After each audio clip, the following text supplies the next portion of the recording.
पंकज देशमुख यांच्याशी मी कालही फोनवर बोलले होते, आजही बोलले आणि त्याच्यामध्ये त्यांचे जे सगळे बळी गेलेल्या मुलींचे जे रिपोर्ट आहेत सगळे, त्या रिपोर्टच्या आधाराने जी जी आवश्यक कलमं आहेत ती लावली गेलेली आहे. परंतु मूळ मुद्दा असा आहे की मुलींच्या सुरक्षेचा प्रश्न आलेला आहे समोर. तो अनेक ठिकाणी वेगवेगळ्या स्वरूपात आपल्याला दिसतो. कुठे बसमधून जात असताना मुलींची चढउतार होते, तर कुठे दुर्दैवाने स्वतः रक्षक असलेलेच पोलिसांनी सुद्धा उदाहरण झालेलं आहे. त्याच्याबद्दलही मी पुणे ग्रामीण पोलिसांशी संवाद साधलेला आहे आणि आत्तासुद्धा या केसच्या संदर्भामध्ये मनोधैर्य योजनेच्या मार्फत 20 लाखापर्यंतची जी मदत कुटुंबाला मिळते तशी या कुटुंबाने 40 लाख मदत सरकारकडून मिळेल. परंतु कुठल्याही पद्धतीने माणसाचा जीव परत येत नाही ही वस्तुस्थिती आहे. या संदर्भाचं मूळ कारण जे आहे ते मूळ कारणामध्ये गेल्या काही वर्षांच्यामध्ये मोठ्या प्रमाणामध्ये चांगल्या प्रकारचा हॉटेल व्यवसाय जसा आहे तसं मोठ्या प्रमाणात मद्य विक्री, आणखीन या स्वरूपाची सुद्धा दुकानं, आणखीन बार्स अनेक ठिकाणी झालेले आहेत आणि तिथे आपण पाहिलं, मी स्वतःही मागणी केली होती 2008 पासून आणि कैलासवासी सुरेश गोरे यांनीही या संदर्भात विधिमंडळात आवाज उठवलेला होता. आणि तो म्हणजे जे परप्रांतीय येत आहेत त्या परप्रांतीयांच्यापैकी जे सरळ मार्गाने व्यवसायासाठी आलेले आहेत त्यांचीसुद्धा नोंद असली पाहिजे की ते कुठल्या जिल्ह्यातून आले, कुठल्या राज्यातून आलेले आहेत. काही राज्यातले काही जिल्हे आणि मुलींच्या व्यापारासाठी आणि मुलींच्या शोषणासाठी म्हणून खूप प्रसिद्ध आहेत. त्या ठिकाणची काही जवळीक असलेले लोक असतील तर त्यांची नोंदणी झाली पाहिजे. हे कुठून आलेले आहेत. आधार कार्डसुद्धा नवी बनवली जातात. पुढची आधार कार्ड काय आहेत ती तपासली गेली पाहिजे. आणि इतकंच नव्हे तर परप्रांतीयांच्यापैकी कोणाची त्यांची काही हिस्ट्री असेल तिकडच्या जिल्ह्यामध्ये त्याचा शोध काढून त्याचीसुद्धा नोंद वही इथे असली पाहिजे. हे आवश्यक आहे. यासारखे मुद्दे नक्की मला खात्री आहे की सरकार त्याबद्दलच्या नोंदी सुरू केल्या होत्या, परत त्या सुरू करण्यामध्ये येतील. पण माझी सगळ्या ग्रामपंचायत आणि सर्व ग्रामस्थांना मनापासून एक विनंती आहे की ज्यावेळेला आपण भाडेकरू ठेवतो त्यावेळेला शक्य तेवढं त्याचं व्हेरिफिकेशन करणं हे आवश्यक असं आहे.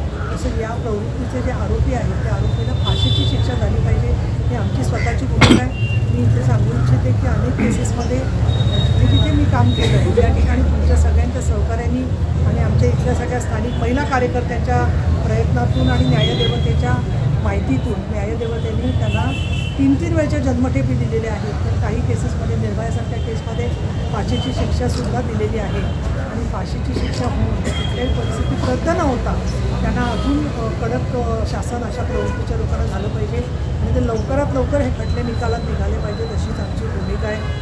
जो समाजाची त्यांची मागणी आहे गोसावी समाजाची ती त्याने SC मध्ये समाविष्ट करा. हा संपूर्ण विषय सन्माननीय मुख्यमंत्री सुप्रीम कोर्ट यांच्या अखत्यारीमध्ये आहे. परंतु भावना समाजाच्या मी तिथपर्यंत नक्की पोचवेन आणि कन्व्हिक्शनपर्यंत दोषसिद्धी होईपर्यंत आम्ही सगळेजण बरोबर असू. तुमच्यापैकी काही जे जुने पत्रकार आहेत त्यांच्या लक्षात असेल की 2 अल्पवयीन मुलींना पश्चिम बंगालमध्ये नेऊन विकण्यात आलं होतं. त्याच्यामध्ये सन्माननीय विजयाताई शिंदे यांनी स्वतः साक्ष दिली होती कोर्टात. आम्ही स्त्री आधार केंद्राचा तो फॉलोअप केला होता आणि नांगरे पाटील ज्याला पुणे जिल्ह्याचे SP होते त्यांनी पोलिसांचं एक पथक पाठवून तिथपर्यंत जेव्हा गावी जाऊन शोधलं त्यावेळेला त्या मुली जिवंत सापडलेल्या होत्या आणि नंतर कोर्टात ती केस उभी राहिली. त्यामुळे आपला हा जो भाग कल्याण मुंबई याच्याशी निगडीत आहे, जसं जुन्नर ते आंबेगाव या ठिकाणचे असे आपल्याला पाहिलं मध्यंतरी की मुंबईतले आणि इतर भागातले सुद्धा तडीपार लोक हे या ठिकाणी पुनर्वसित झालेले आहेत.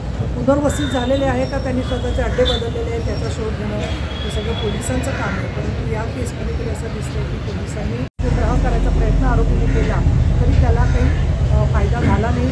आरोपीपर्यंत पोलीस पोचलेलेच आहेत आणि याच्यामध्ये सर्व रिपोर्ट्स आल्यावरती शिक्षा जशी होईल तशी सकृत दर्शनी या दोन्ही मुलींचा जीव त्यांनी घेतलेला आहे त्या खुनाच्या आरोपामध्ये एका मुलीवरती अत्याचाराच्या संदर्भामध्ये त्याला कडकात कडक शिक्षा होईल असा आम्ही स्वतः प्रयत्न करणार आहे. आणि उपसभापती या नात्याने, शिवसेनेची नेता या नात्याने, स्त्री आधार केंद्राचे अध्यक्ष या नात्याने आणि त्याचबरोबर या राजगुरुनगर खेड जुन्नर आंबेगावमधली एक तुमची कार्यकर्ती या नात्याने मी सगळे तुमच्यासोबत ताई कुटुंबाला काय आर्थिक मदत सांगितलं सरकारकडून सांगितलेलं आहे.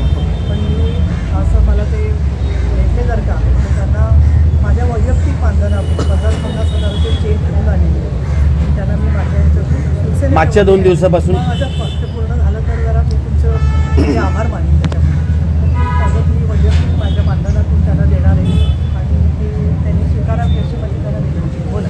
मागच्या 2 दिवसापासून हा खटला जो आहे तो फास्ट ट्रॅक कोर्टात चालवण्यात जाण्याची मागणी होती आहे, त्यावर तुम्ही काय? फास्ट ट्रॅकचा मुद्दा असा आहे की अनेक खटले आपण प्रत्येक खटला फास्ट ट्रॅकमध्ये म्हणतो, पण हा फास्ट ट्रॅकमधला जो ट्रॅक आहे तो किती पुढे चालू आहे हे बघणं फार गरजेचं आहे. आणि म्हणून मी इथं ओव्हरऑल अशी मागणी केलेली आहे की ज्या प्रलंबित केसेस आहेत त्याच्यासाठी कोर्टंसुद्धा ओव्हरऑल 2 शिफ्टमध्ये सकाळी 8 ते दुपारी 3 आणि 4 ते रात्री 10 तर मनुष्यबळ सरकारने अधिक द्यावं, कारण हा एकाच खटल्याचा विषय नाही आहे. कल्याण असेल, बदलापूर असेल, प्रत्येक याच्यामध्ये लोकांची हीच मागणी आहे की लवकर निकाल मिळाला पाहिजे. नवीन दंडसंहितेच्यानुसार अशा घटनांच्यामध्ये 6 महिन्यात खरं तर निकाल लागला पाहिजे, परंतु त्याच्यापेक्षा जास्त दिरंगाई झाली तर अशा न्यायालयसुद्धा म्हणतं की आम्ही किती केसेस प्रायोरिटीवर घेणार. आणि त्यामुळे फास्ट ट्रॅक म्हणण्यापेक्षा फास्ट स्वरूपाची एखादी द्रुतगती न्यायव्यवस्था उभं करण्याच्या दृष्टीने राज्य सरकारने प्रयत्न करावेत असा आमचा प्रयत्न राहणार आहे. सन्माननीय देवेंद्रजी फडणवीस हे मुख्यमंत्री आहेत, गृहमंत्री आहेत, विधी आणि न्याय विभागाचे मंत्री आहेत, उपमुख्यमंत्री स्वतः एकनाथ शिंदे आहेत की जे नगरविकास मंत्री आहेत.